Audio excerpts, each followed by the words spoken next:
Reincarnation.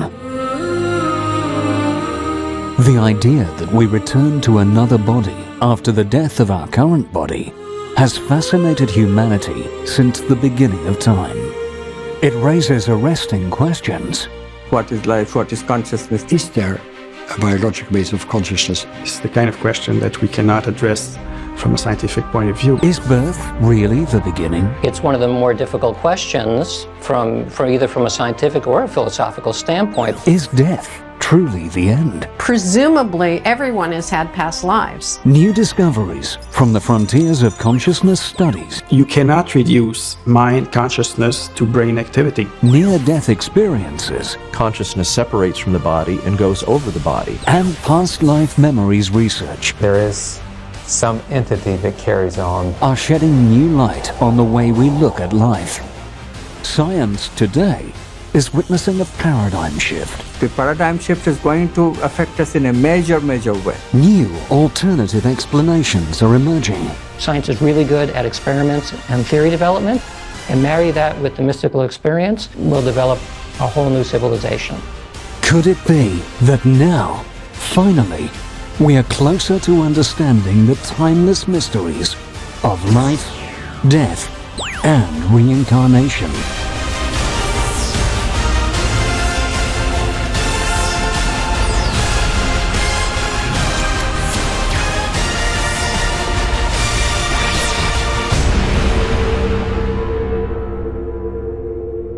I went into mild shock when I heard my 5-year-old talk about his wife and family. Read it and tell me which year is this. Chris pretended to be blind even though there was nothing wrong with his eyes. 1873. George Jones was blind in real life. It turned out the language was a standard which hasn't been spoken in 600 years. Some unknown men entered the gate and they shot him. He ran his little finger along with different faces and then stopped at the one of his grandfather and said, "That's me." Mental images, believed to be recollections of previous lives, are the simple definition of past life memories. A large part of unraveling the mystery of reincarnation depends on answering the question, are past life memories genuine? Well, anybody can believe in reincarnation if they want. They don't need any evidence to believe in it. But to me, I think that I'm always interested in what is really true and what is provably true. I guess, I'm just a science person. I'm a child of the scientific age, and I don't like to believe things because people tell me they're true or because I want them to be true. I want to believe things that are proven to be true by evidence that you can see and touch. Although people sometimes joke about their past lives or about their next one, for many people, the thought of reincarnation may seem foreign or even absurd. And since reincarnation conflicts with the scientific and religious beliefs of many, the idea that research might actually support the concept of reincarnation is surprising.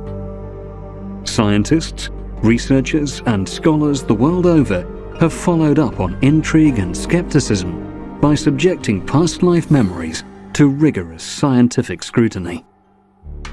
Past life memories that are hypnotically induced involve a willing subject who is hypnotized and then gently led back in time by the hypnotist's suggestions. During this process, commonly called regression, the subject often recounts emotionally charged memories of his or her past lives. I worked with several children. They all remembered their last life. It was amazing. And then when they go to school, they sort of get brainwashed and forget it. Only later, 20 or 30 years, should they experience some spontaneous memory or undergo hypnotic experience, do they remember. But my experience with children is up until they go to school, almost all of them had some glimmer and could tell me what they were, who they were, and what they did in their past life. Carol Bowman began exploring cases of reincarnation when her young son Chase described his own past life death on a Civil War battlefield, an account so accurate it was authenticated by expert historians. When my son was 5 years old in 1988, he developed a fear of loud booming sounds.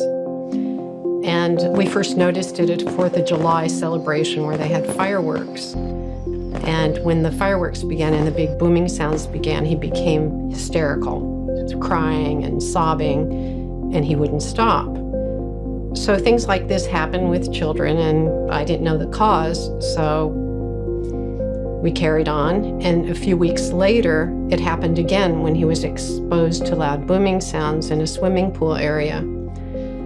So at that point, he was able to say that it was the loud sounds that frightened him. In the coming weeks, Chase's condition continued to worsen. Any booming sound would send him into hysteria, and his chronic eczema got worse. Though he always had severe eczema on his right wrist, whenever he became upset or tired, he now scratched his wrist until it bled. No amount of medical treatment or intervention provided any relief. But occasionally, I'll run across some trauma or some condition, psychological or physical, that doesn't seem to have any explanation in this life or this childhood. And then I will suggest, let's try some hypnosis. Carol's concern for such behavior and a chance visit by a hypnotherapist friend led to a past life regression session with Chase. Nothing in the world had prepared Carol for what came out of that session. In his hypnotic sleep, Chase spoke in detail about the Civil War. Immediately, Chase was seeing images of himself as an adult male soldier, and he said he was crouching behind a rock, and he had a gun, a long gun with a sword at the end. And I didn't know what was going on. You know, I was trying to think what Sesame Street episode this was or something he had seen or heard about. But I was a stay-at-home mother. He hadn't gone to school at that point, and I knew what he had been exposed to, so I was very surprised. And he went on to say how he was scared, sad, confused. There was smoke everywhere. He didn't even know who he was shooting at. And he was speaking of this in the first person as if he were there. And he said, I'm crouching behind a rock and suddenly I'm hit in the wrist. And he grabbed his right wrist and he said, I black out. And Norman, who at this point had worked with many adults doing past life therapy, knew that Chase was into a past life story. Encouraged by the therapist's words to go into further detail, Chase revealed more about his previous personality and his family. And Chase said, they take me to a hospital, but it's not like a regular hospital. It's just poles in the ground with something covering it. And he said that they put me on a bed, but it's not like a regular bed, it's a hard bench. And he said they bandage my wrist and they tell me I have to go back into battle. I miss my wife and family. And that was the moment for me. I think I went into mild shock when I heard my 5-year-old talk about his wife and family. Although he was only 5 years old, he was now speaking as a grown-up soldier, reluctantly going into war and killing other soldiers. He responded to the therapist as a grown-up man and gave vivid details about the time, the place, and his feelings. Chase went on with his story and he said, I have to go back into battle. They want me to go behind a cannon. And he said he was scared. He said, I'm walking down a road and there are chickens on the road and there's this cart being pulled by a horse and it has a cannon on it. And at this point, his eyes popped open. He had his eyes closed as he was remembering this. Following this brief encounter with his past life, Chase showed a remarkable recovery with his eczema and his fear of loud noises. Over the next 2 years, Chase had other memories from this lifetime, and as his language skills developed, he was able to express himself better. In 1991, when America was engaged in its first war with Iraq, a very upset Chase went in for another hypnotic session. He said it was in the 1860s, which was when the American Civil War was, and he described himself as a black man. In his recollections, Chase gave detailed accounts of his life as an African-American soldier, his wife and family, his recruitment into the army, and a long march into the battlefield. Chase was a reluctant soldier, unprepared for the ghastly war cries and loud cannon blasts. A very shocked Chase found himself behind a cannon on the battlefield and suddenly experienced himself floating above the field. He could look down and see lots of smoke. He said, "I've left the body," he said. And I said, "Well, where do you go?" And he said, "I'm up, and I'm looking at what happened. I'm glad to be out of that life. It was a very difficult life." In this state of being, Chase could move around freely across barriers and visit his family. He could see that they were all right, and he could leave them in peace. So my conclusion was that a part of his consciousness was still in that past life because he felt unfinished about that experience. And by talking it through, he was able to let go of it. Encouraged by the healing potential of past life memories, as exhibited in her son's case, Carol Bowman went on to document and help thousands of people heal their phobias and traumas.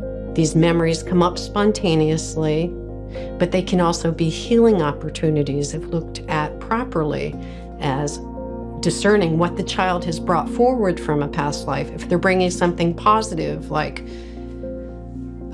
precocious abilities or a sense of empathy or compassion that is unusual in a small child, that's wonderful. There's no need to do anything. But if they are bringing the remnants of a trauma with them and they exhibit fears or specific behaviors relating to the trauma, then the memories need to be processed with them so they can move on and let go of the past. So I found that there is a real need in our culture to talk about these memories, to normalize it, and to let parents know this can be a healing opportunity for the soul of the child. And it also explains many aspects of the personality which might be puzzling to a parent. You know, why do they have an obsession with airplanes? Or why are they terrified of water? Or why do they sit down at the piano at age 3 and start playing Bach? So it explains a lot of things about personality that the Western psychotherapeutic models or the Western psychology just doesn't explain.